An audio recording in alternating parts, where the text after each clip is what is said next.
mudana agaasimo guud halkan waxa weeyaan halkii aan ugu talagalnay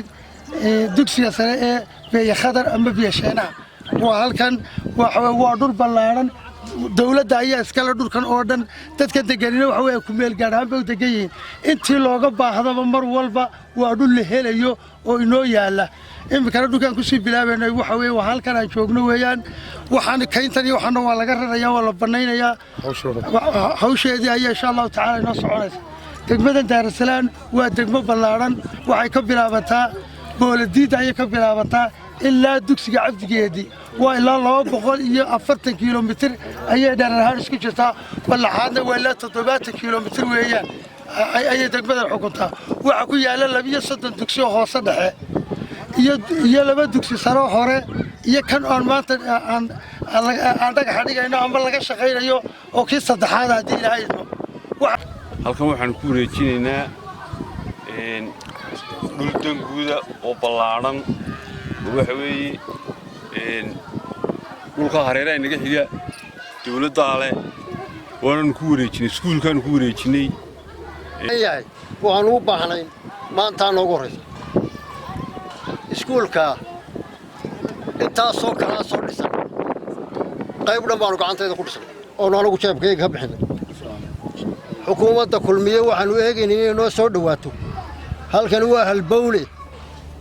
halbowlihii caasimadda waayo waa halkay caasimaddu ka cabto in aad naloo soo eego ayaannu eegaynay waana laga raagay walaa rag la'aan baa le allaa sahlay waanu raagno rag la'aan baa le sidaasaa maantaanu haynaa way bilaabantay in la kordhiyona waanu doonaynaa in naloo soo kordhiyo waanu doonaynaa intaa kumaanaan dhargin deegaanka ballaaran baanu nahay wasaaradda caafimaadka waa u baahannahay wasaaradda waxbarashada waa u baahannahay wasaaradda haddii aan laydinkeeda leeyahay mid walba waa u baahannahay assalaamu calaykum waraxmatullahi wabarakaatu agaasimaha guud gudoomiyaha xafiiska imtixaanaadka daawud cabdiraxmaan agaasimaha maadgudajinta agaasimaha hantida oo dee ninkii maanta hawshan baa wadaya yuusuf gudoomiyaha waxbarashada gobolka cusub cabdikariin gudoomiyaha daarasalaam dhammaantood wasaaradda waxbarashada howlaha guud madaxa nagala socda inankaa nagala socda howlaha guud oo ah isna injineerkii howlaha guud deegaanka waxay toolay qandaraaslaha ninkii shirkadan iyo dhammaan waan salaamaya waqtigoo iska gaabanayo cadceedda kulul maanta waxaynu furaynaa jeexaynaa iskuulkii secondary-ga ahaa ee khadar ama biyo shiinaha kaasoo baahi badan deegaanku u qabay oo deegaanku u baahnaa ilaahay baa mahad leh wasaaradda waxbarashaduna horumarka ay wado ilaahay ha ku sii garab galo maanta waxaynu halkan u joognaa waa jeexidii dugsiga sare ee biyo khadar ama biyo shiinaha oo laga dhisi doono 2 fasal suuligii hal suuli iyo hal office kaas oo haddii ilaah awood la ogolaado ay baahi weyn u qabeen dadka deegaanku marka horena ay ku sii dhigi jireen dugsiga hoose dhexe qayb ka mid ah ay ku sii dhigi jireen taas qayb ka mid ah dugsiga hoose dhexe waa galaasyada ku sii dhigan jireen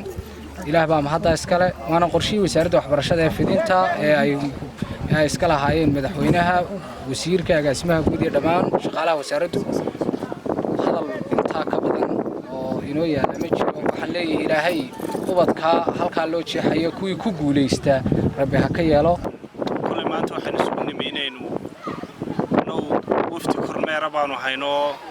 qiimeynaysay sida iskuulka hawsha uga bilaabantay jeexista ahayd waxuu iskuulkani ka mid yahay 31 dugsi oo maanta si guud loo wada dhagax dhigay oo laga maalgelinayo miisaaniyadda qaranka marka hawshu si u socotay in dhismihii iyo in shirkadii joogto ayaanu u soconay ujeedada labaad aan u soconay waxa ay inaanu bulshada deegaanka ku wacyigelino iskuulka wataasoo waa la dhisay oo dhismihiisu uu bilaabmay sanad insha Allah sanadka dambe waxba lagu dhiganayaa in bulshada deegaanku ay ilaaliyaan wixii ay taakuleynay dhismaha ka qaadanayaan ay ka qaataan sidoo kale ugu muhiimsan waxa weeye inay ardaydii keenaan oo iswargeliyaan oo deegaanada uu biyashiinuhu maamulo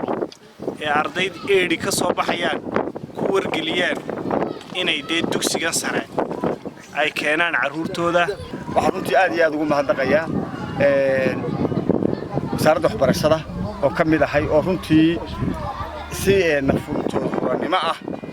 ugu tala gashay meelihii waxaad yeeshay dhici jirtay ardaydu markay eedhi ka baxdo tuulooyinkan oo kale sida beeshinoo kale inuu ardaygu waayaba meel uu secondary ka bilaabo oo markaa kii dee qaraabo kula hargeysana uu helo kii kale laga yaabo inuu daraba u noqdo. waxaan markaa aad wasaaradda waxbarashada ugu hambalyeynaya warwarkaa runtii oo aan weliba aad ugu mahadnaqayo wasiirka iyo agaasimaha guud iyo in alla inta mataqaanaa kala shaqaysaba runtii warwarkaa fikirkoogii ay ka dhabeeyeen in meel kastoo dugsi dhexa ka baxayoba in loo helo secondary. annagana wayna saamaysa xafiis imtixaan ahaanoo ardaygan dee imtixaanka eedhkaanu ka qaadina hadduuna fuuturkiisa eedhka un ku ekaado uuna dee waxuu higsanayaaba jirin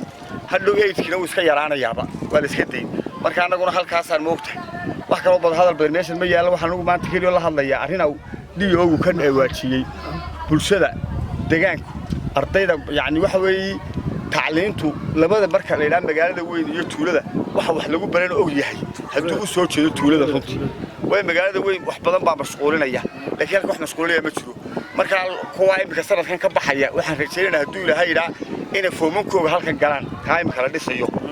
inay galaan baan rajaynaynaa hadduu ilaahay yidhaa kalaaskaa foomankaa gudhiisa iyo tuu ku noqdaan halkaa ka galaan ka kale foomanka ku noqdo ayaan horta ilaahay ka barina. ilaahay inankiina ilaahay hadduu ina gaadhsiiyo cimriga ilaahay noo dheereeyo hay noo barakeeye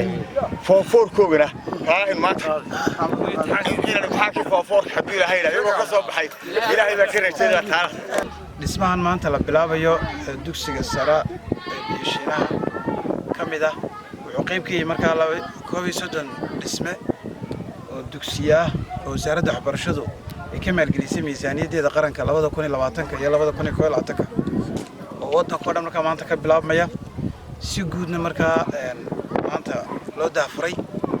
halkan markaa anigu aan ku nimid maanta kormeerka nabadda ka socotay biyashiino waxay markhaati ka tahay markaa in xukuumadda hogaamiye mudane Muuse Biixi Cabdi waxqabadkeedana barabagaandii hadal hayn marka waxa lagu dhawaaqay isla markii waa la bilaabaa waxyaalaha xukuumaddan markaa ay ku caanka ku tahay maalin dhownaydo dhammaystiranto ardayda wax ku baranayso ayaan arki doonaa insha Allah. ilaahay nagu simo ducada daawudna ilaahay oo nagu ducaynaa ku sameeyno faafoorka ka qaado ardayda ka soo baxday waana dhici doontaa markaa dhulka in la aad loo ilaaliyo dhulka degmada. macallimiinta imika dhex deganeeda ama beeraha ku lahaadaan ama dhismeela ku lahaadaan waxa weeye hantida marka horeba iyagana waa loo sheegay imikana nagu celeena danta guud shakhsi ma yeeshaa macallin noqo ama agaasimo noqo maca gudoomiyaha imtixaanaadka haddaad noqoto kuma saamaxaysina hantida qaranka yeelata ma noqonayso. marka dhulkan dadka iskale carruurta mustaqbalka dhalan doonta iyo kuwa yaryar inoo jooga lagu talagalay